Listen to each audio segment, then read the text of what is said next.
I am Tim Burton, filmmaker, legend, and lead singer of the Flaming Lips, I think. It's astounding to see this dais of my creations assembled here. The Penguin is here, looking like Baby Huey ate Adult Huey. It's a shame you didn't bring your iconic umbrella. You know how penguins always have umbrellas. That's a thing, right? You know how it's always like, there are always like mid-afternoon showers in the South Pole? Doesn't make any sense for you to have a fucking umbrella. It's kind of that joke. Yeah, I'm just glad you're here and not behind the wheel. Remember what happened when he got control of the Batmobile? You're more dangerous with a car than Caitlyn Jenner. That's right! That's right, we're progressive here at Character Assassination. We're replacing we will not stop until all Caitlyn Jenner transgender jokes have been replaced with Caitlyn Jenner killed someone with her car jokes. We're making a difference. Hey, ladies and gentlemen, the possibility that Winona Ryder will be a leading lady on a movie screen again. Zero is here. Give it up for Zero. No, I loved Winona Ryder in Alien Resurrection, which is what we'll need after Trump kills them all.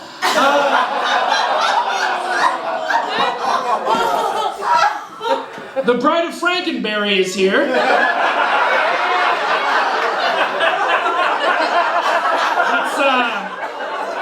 That's all I've got for you. And if you saw the movie, you should not be shocked that that's the effort I put in.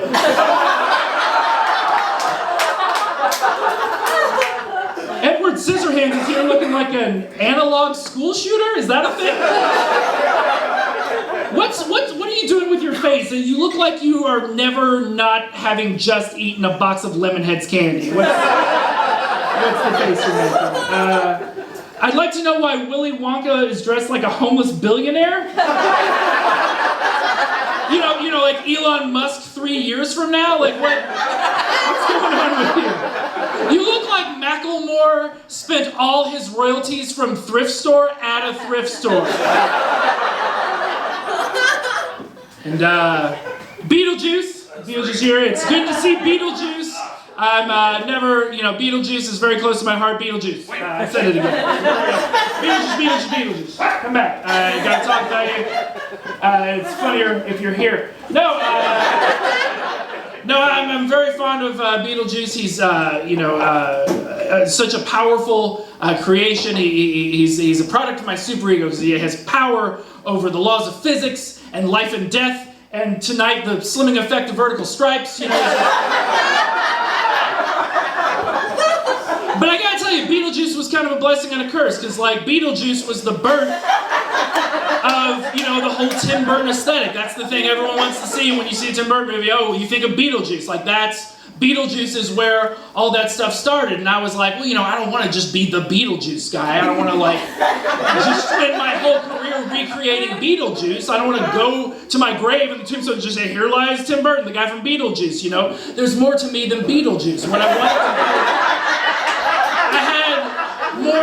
I had more personal stories I wanted to tell, like Ed Wood, but everyone's like, Beetlejuice. Beetlejuice is so big. Make some more movies like Beetlejuice. Beetlejuice is what we want to see. Beetlejuice. It's exhausting, really.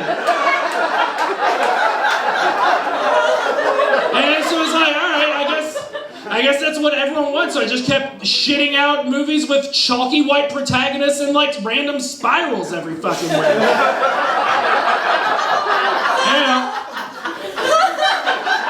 And it worked for a while, but like now everyone's like, oh, Tim Burton just does the same thing. Beetlejuice. I wanted him back because, Beetlejuice, how many more is it? How many more do I have to do? Beetlejuice. There you are.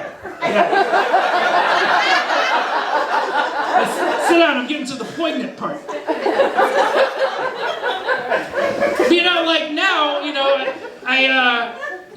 Everyone loved me in the 90s, it seemed like I had a lot of fans, and now, here I am, 30 years later, and I'm this successful guy, and everyone's mad because I'm not doing the same shit that I used to do. 30 years, when you do something for that long, it's not as good. It's not going to be as good. It's not always going to be as good. Ask your wife's clitoris. It's not...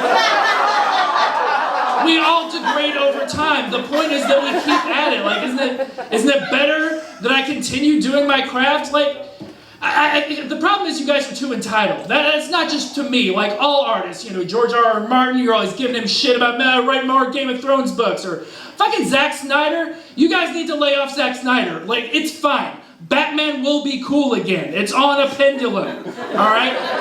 I made a really fucking cool Batman movie, and then Joel Schumacher came along and was like, I'm gonna do the gay version. And then, I was over here like, I'm pretty sure I did the gay version. And then 60s Adam West popped up and was like, I'm certain that I did the gay version. This is wildly off topic, but you motherfucking nerds just need to like square up and like accept that Batman is gay. You will be so much happier. He's gay and it's fine. Like, what is Batman? He's a handsome dude with an intense wardrobe and a shitload of disposable income who like overcomes childhood trauma by bettering his community. Like, that's a Bravo show. It just is. It's a Bravo show that punches crime in the face, except that you'll be happier. What the fuck was I talking about? I'm sorry, I've been drinking absinthe all night, which I don't recommend. Like, it sounds cool, but it tastes like cold dandelion farts. Nobody should drink absinthe. The point is, like, I did a Batman movie and Joel Schumacher made it bad, and then like Christopher Nolan, like that guy, made Batman awesome again. Like, that guy, the guy who like, and not to disparage Christopher Nolan, but he looks like if he got an erection it would be an inconvenience. You've seen that. He's like, I'm gonna make the best Joker that ever was in the movies, and they were like, Jack Nicholson already did it. He's like, I'm gonna make a better Joker with the third build guy from 10 Things I Hate About You. And he fucking did it. The point I'm trying to make is that, you support artists, and over time, their output is going to if you're lucky enough to get decades of their work, their output is going to disappoint you.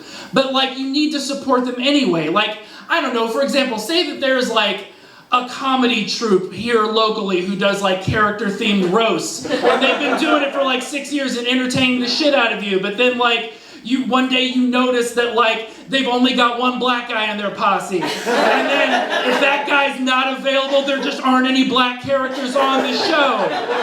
Like, maybe don't give them a bunch of shit about it. Maybe they realize it's a problem. Maybe they're working on it.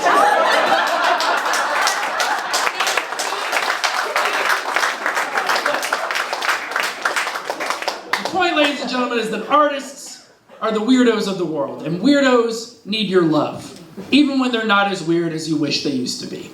Tim Burton out. Thank you guys so much.